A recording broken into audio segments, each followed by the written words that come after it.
We'll call this meeting of the MSAD 49 Board of School Directors to order, and we'll have the roll call. That would be Ms. Booten. Here. Boyden here. Caverly. Absent. Davis Holton. Here. Dumont. Here. Katie Flood is absent. Tim Flood is absent. Huzzy. Here. Kinley. Here. Kugelmeyer. Here. Lambert. Here. Okay, Mr. White. Mr. Roy. And White. Here. We'll have the Pledge of Allegiance. I pledge allegiance to the flag of the United States of America and to the republic for which it stands, one nation, under God, indivisible, with liberty and justice for all.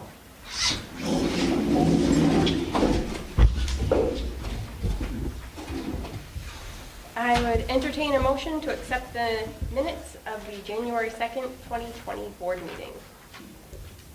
So moved. Second. Moved by Danielle and seconded by Heather. Any discussion? Seeing none, all in favor of accepting the minutes of the January 2nd, 2020 board meeting? 1, 2, 3, 4, 8, 9. Opposed? Abstained. 9, 0, 1. Motion passes. Next item on our agenda is citizen input. If anyone has any input this evening related to items on our agenda, we would be willing to hear that now. All right. Old business, an update on the superintendent search. We did hold forums in each of the communities last week, and I received the collated responses from MSMA today, so I will forward that along to the selection committee. We also have a survey up on our webpage. If you go to the MSAD49.org page and go under superintendent search, there is a survey on there as well for anyone who was unable to attend one of the forums last week. And as of the last time I saw, we had 160 responses. So we are getting quite a bit of feedback from people, which is exactly what we wanted. Also under old business, I have, as we asked for, information on the school-based health centers that we heard about at our last meeting. So this includes the outreach plan that we asked about, as well as a projection of budgeted costs and a copy of what Marana Cook's budget looks like right now. We didn't have time to put this on our agenda this evening, but I did want to make sure the board got this information so that we could look at it on our own and come back with any questions. The group that's working on this is attending tomorrow's state meeting on school-based health centers. So if you have an opportunity to look at this later this evening or early tomorrow morning and want to send any questions along to Elaine Richards, she would have an opportunity tomorrow to talk with some of the people at the state about this. That's all I have under old business for today. Under new business, we have our financial audit, which was successful, and our auditor, Craig, is here to provide us some feedback on the audit. I have a handout, which I'll pass around. Please, welcome. You can start anytime? Anytime you'd like. So I don't have, these are in a slideshow format, but I don't have it in a slideshow tonight because I left my computer back home. So what I'll try to do is just a brief overview over the financials. It went very well. The office is run very, very well. The staff that's in place has a great process for everything that is done in there. Great segregation of duties, everything that you want to see in the finance. So therefore, the opinion was an unmodified opinion. Opinion is something you can have, as well as no findings. Recommendations this year. So very well done. So what I'll do is you can use these slides. I don't have to go over everything in the audit booklet. As you can see, it's a pretty thick book. If you go over it, take a long time to go through everything, explain everything in it. but I'll just highlight key points in it. So if you look at the first two pages of the audit, which is 16 and 17, these statements are presented on full accrual basis. So in these statements, you're going to see a lot of liabilities that you don't see in other in your normal statements. You're going to see a lot of more expenses in there as well. This year, that there was a net position decrease of about $4,095,000, and that's a result of bringing on a large OPEB, which is other post-employment benefit obligation. It's a required amount that has to go on the governmental entity's books now, and it's calculated by actuaries, and so it's only affecting these two statements, not affecting budget numbers or any, so nothing you need to budget for expense-wise, just purely for presentation on these statements. And is that a result of changing GASB or FASB rules, Yeah. not necessarily It's anything new. else? This is uniform across the country, so so you see a large decrease because of bringing on about $3 million extra liability, so don't be shocked by seeing that. It also creates a deficit unassigned or unrestricted on that statement one, so that's part of the reason as well. So there's on the statement also, there's your fixed assets and your long-term debt as well. So it's more like a business financial statement for your district. Then on page 17, you're going to see your expenses or cost centers and function program with revenue offsets as much as possible that can be used to offset those cost centers that are used to fund some of the costs that are funded by other sources. And then also on that page is your restatement of about $3 million. So if you want to flip over to page 18.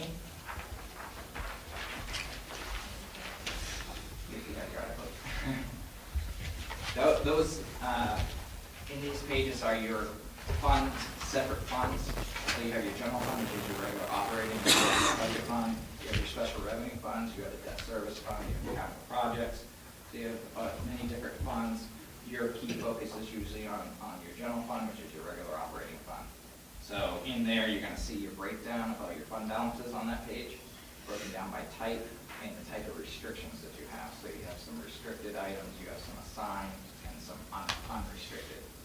So this year's unassigned carry forward balance was $2,038,000, and as you'll see later, this has been reduced down from a prior year as a result of several different items coming onto your expenses last year. So on page 20, these are your funds broken down as well, but with the revenues and expenses for each of those funds. So to come down to those same fund balances that are presented on the other statements. And so if there's no questions on any of those, I'm going to have you flip over to, so actually on page 24, through an expanded note disclosure this year, all the way to page 46 is your footnotes. So those are, if you want to get some idea of what makes up a lot of the numbers on the financial statements, it's a good idea to go through those, breaks it down by what you have, your type of assets, your type of liabilities, and in much more detail. So it also explains the OPEB and the pension liabilities that you've had to put. Explains the reasons behind it, how they come up. So on page 48 of your booklet, or your audit, I just want to go over your overall results for the year and how they came after all audit adjustments were reported. So you would have received a budget report probably, which would have pre-adjustment. So this is after the adjustment. So the overall results were you intended to take in revenues of $24,892,000, but you actually took in $25,069,000, so you had a positive variance there of $177,319. On the expenditure side, after adjustments, so you had some budget adjustments because some cost centers were overspent. Say, your system admin, transportation, and special ed was overspent. Those had to come from other cost centers, so you would have approved that transfer a while ago. So your total final budget was $26,682,658. You actually spent $26,153,744. So you had another positive variance of $528,914. So your total variance positive were $706,000. So what you intended to do was take $1,865,000 from your fund balance. But you didn't need to take all of that. So what happened was you ended up taking $1,083,000 from your fund balance because of those favorable variances there. So therefore, your fund balance, overall total fund balance is decreased and came down to $2,591,000. So that's some of your assigned balances as well as your unassigned balances in that number.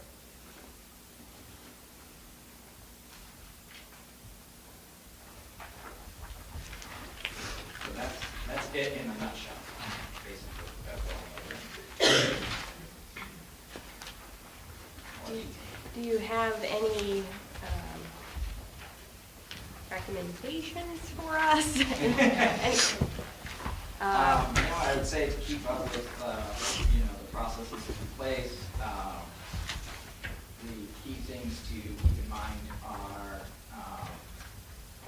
the things related to some of the federal grants. There's more strict requirements down the line on keeping tabs on federal grants, as well as that flows into a business office as well. So those are some of the key areas to ensure that those approval processes and things are being conforming to compliances, grant compliance. So they kind of follow the same internal controls as your regular operating, just a little higher level that you need to maintain for those. Do we, maybe we should know this, do we receive audits on our federal grants? Do people come in and do program compliance? That's like typically been a 5-year cycle. It hasn't happened for a bit more than that. But there are performance reports. Yes. And there's an annual, there are 2 points where there's an accountability review, and there's very stringent, scrutiny, that there are very specific steps in the process of accessing the funds and documenting how we're expending those, how we're using the staff, how they're distributed, buildings they're working in. And they focus on a lot of more technical, lower Minutes spent. Is the 3% that we need to hold, We don't need to hold. we don't need it, but yes. So if you look on the slide. Yes, yeah, I just wanted to know about, because ours was reduced significantly. Yeah, So can you talk a little bit just about that? Yeah, so if you go to page, if you go to, I don't know the slide number 15. Yeah, that's the one I'm like. Yeah, so see how you're down now to 85,000? Yeah, yes. So It's that a $1 little- million, that we had to spend last year, Yes. it was put a big dent in that. So.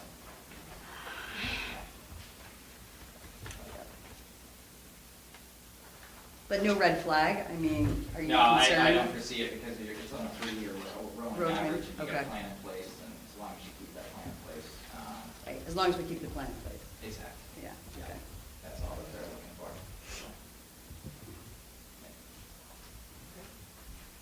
Yes. Yes, Frank. Yes. I've dealt with you a number of times before, and one thing that you always dinged us on was that internal controls, which I didn't see a whole lot. Last year, there were a lot of things that happened in the district. 13 positions were created at a cost of over $500,000, which the board was not aware that they were new positions at the time. We ended up having to settle with 3 employees that nobody bothered to pay any attention, that their contracts ran through July of this year. And there were several other items. Do you have any thoughts about internal control in terms of the board and how we keep tabs on what is going on? Yeah, so obviously, those things had been, had been dealt with, done by June 30. And, I followed up on with the attorneys, followed up on other things with that. Looked into some of the areas. The big thing is, there's a lot of more pressure put on a board that you don't realize that of the control that you have and your responsibilities and liability that rest with the board. So obviously it was seen as something that should have been, or something that should have been dealt with at a board level. And I think some of the law does reside with the board level for oversight of those areas, in ensuring that contracts are being followed, that are approved by at the level that was. So other than that, not necessarily specific recommendations other than just due diligence and maintaining full board oversight over certain things so that someone in a leadership role has some control over them as well, and not being able to act without board, I guess, knowledge. I think the difficulty was that the board was simply not aware that they were not being told, which seems to me like somewhat of a shortcoming in the financial system.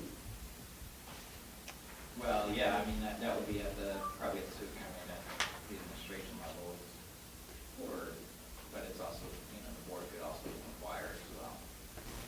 Well, how do you inquire about something that you're not aware of? Right, right. Is there some policy change that we should make? Well, you have policies in place to allow you to research, investigate as much as you will, as any board member does. So any policy other than what other districts have now, I can't see that, other than what occurred, the way it happened. Something that probably happened anywhere, but I know specific things that I can think of right now, but I'm sure. Well, fortunately, this board caught it, but I believe in Westbrook, where Dr. Naaman had been previously, they had it carried forward with about 1.3 million, and they were 3.7 million in the hole after 2 years. That's scary from as a board member, because you think everything is going fine, and then you suddenly find out that it isn't. Right. You kind of look to our auditors to tell us how not to get into that situation.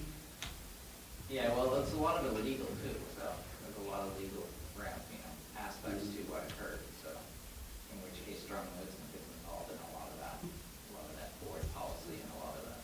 We're sitting at the end of your row there. Yeah. Well, I want to offer my kudos to the business office staff. Yeah, and yes, Tara absolutely. specifically. I mean, it's wonderful to have another year of a clean audit and no findings and an unqualified opinion. So thank you for what you do to manage that process and keep it moving.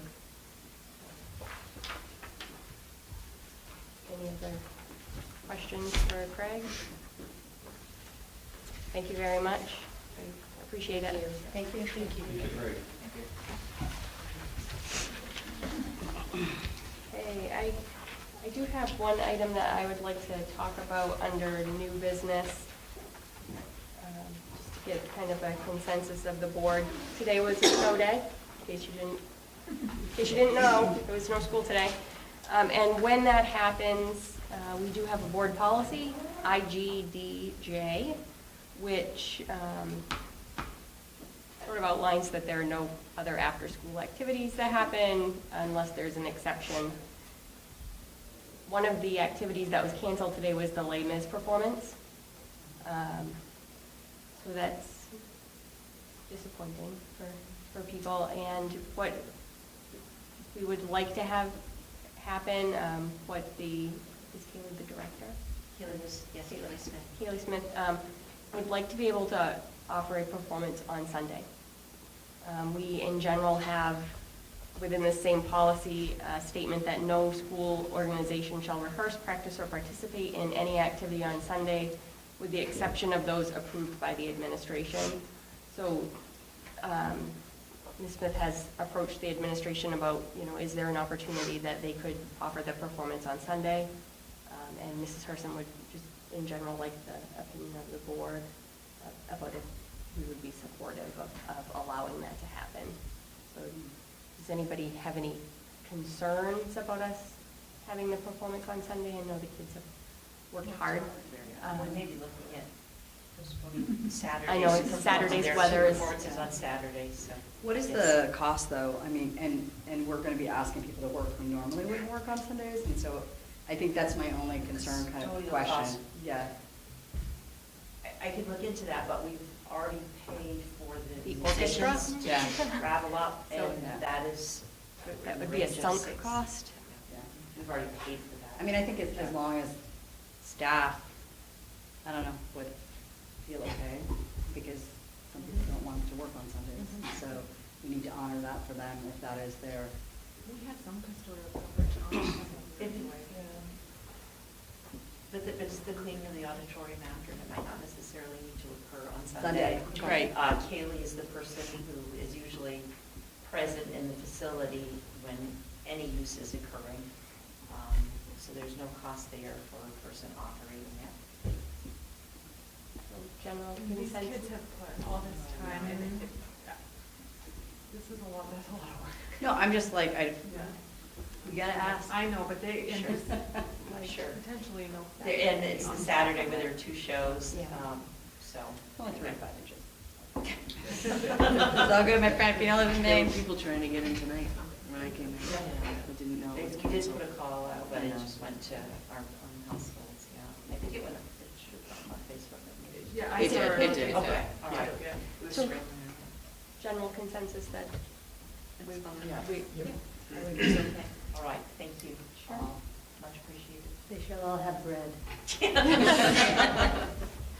Or not. Or remote. Or revolt. Yay. people lovers don't. Yeah, exactly. So also under new business, we have no resignations. Well, it's associated with this for information only? Oh, okay. Yes, I was getting there. Okay. That's okay. No resignations, no appointments, but under information only, we have sophomore class advisor, Dan Janess. Was there anything else? Well, that's become open because Mr. Brannigan has resigned from that Oh, okay. post and his involvement is not able to continue, so I apologize for not including that.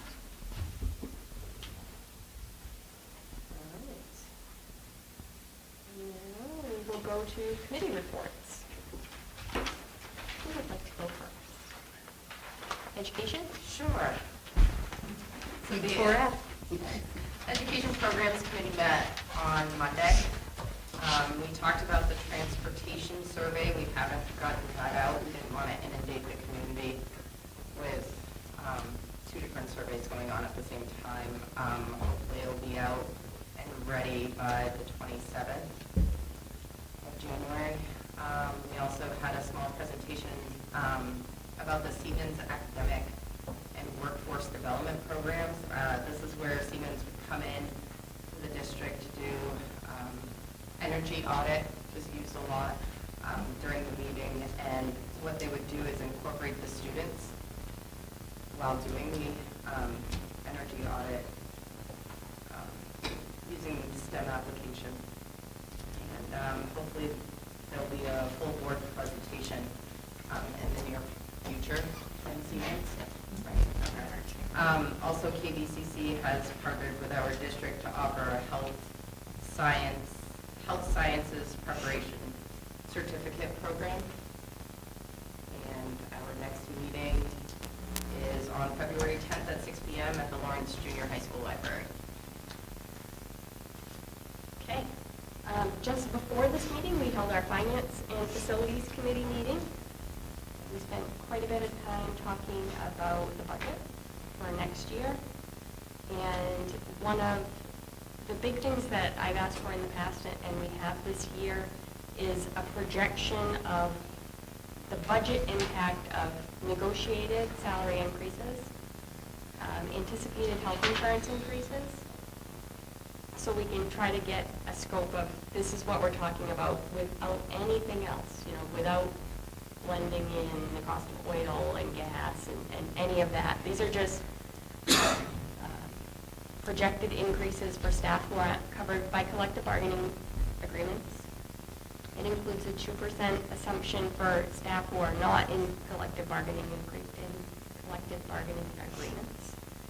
It includes a projection of a 10% increase in the Anthem cost for health insurance. And it includes a 10% increase for the cost of workers' compensation. Those elements alone are projected to increase the budget from this year to next year by $629,000. So I want people to know that's kind of the starting point, I think, that this year's budget for Anthem, dental, disability insurance, life insurance, the retirement system, salaries and wages, Medicare, workers' comp, that adds up to $20,897,000. $20.9 million is what it adds up to. And the increases from collective bargaining, Anthem, and workers' comp are projected to be another $629. Overall, it's about a 2.32% increase. That's where we're starting. So I felt like that's really important for the board to understand, and our community and anybody who enjoys watching us on YouTube, TV, or however you like it. I want people to know that that's really the starting point. That's where we are with our current staff, current negotiated agreements, projections for the cost of health insurance. The cost of health insurance at 10% might seem high. It's probably not. It's where we have started for the health insurance projection for the last 2 years. Last year was an anomaly when we had a 1.24% increase in our Anthem cost, to the point where I'm hopeful that 10% is reasonable and it's not a higher rebound than that. So I think this is a decent place that we're starting from, and any other changes will come in the next couple of months as we continue to work on the budget. A couple areas that were mentioned that we are working on, or Mrs. Hersom and the administration is working on, is reviewing the English language learners model that's currently used by the district. We are looking at the utilization of natural gas and heating oil at this complex. Siemens came in and installed a component that was missing from the heating system at no charge, because it was supposed to have been installed all along. That will allow us to toggle back and forth between natural gas and oil. So depending on the pricing, we will have that opportunity and that option. So that has been taken care of. And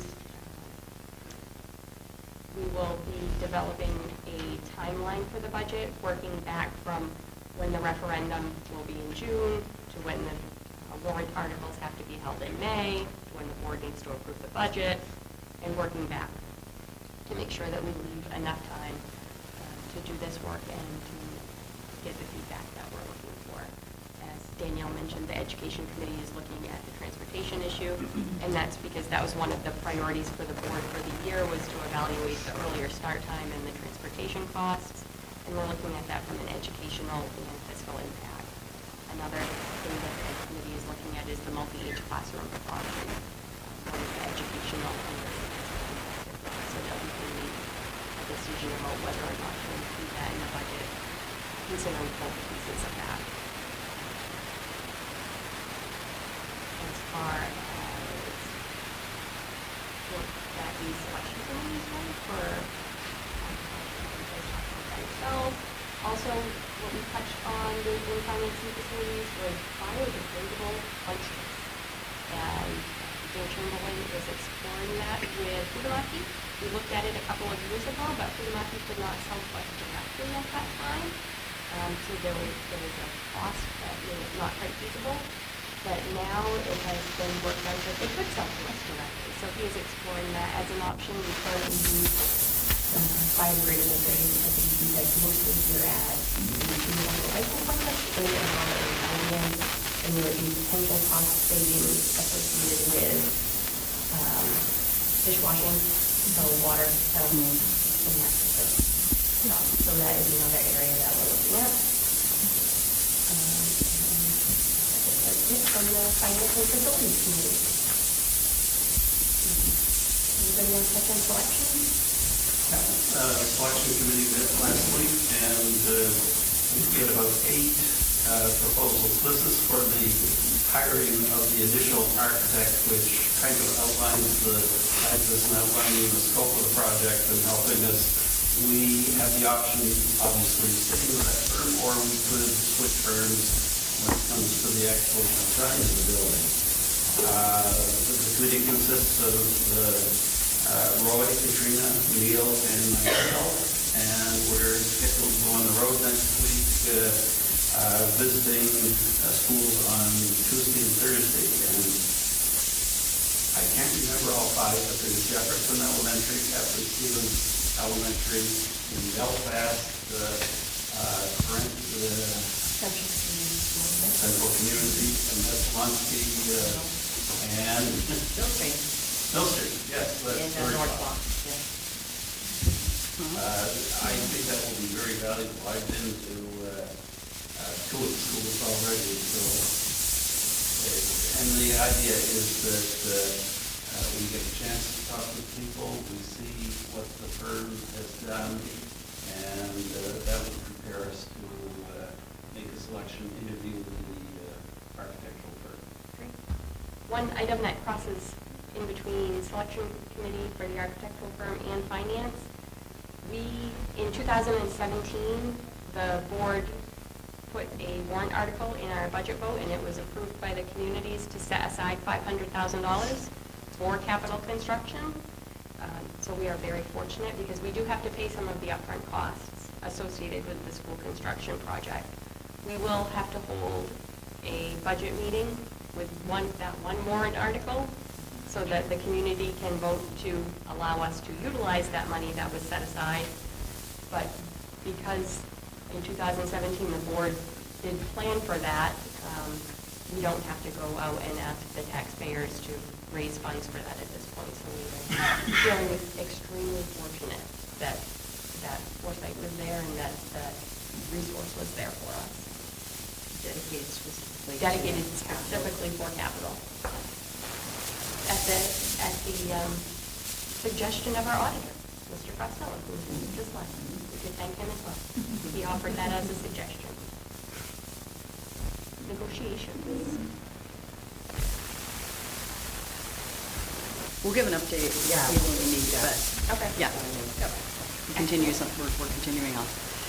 Very good. Meet again the 21st. Okay. So, under other business.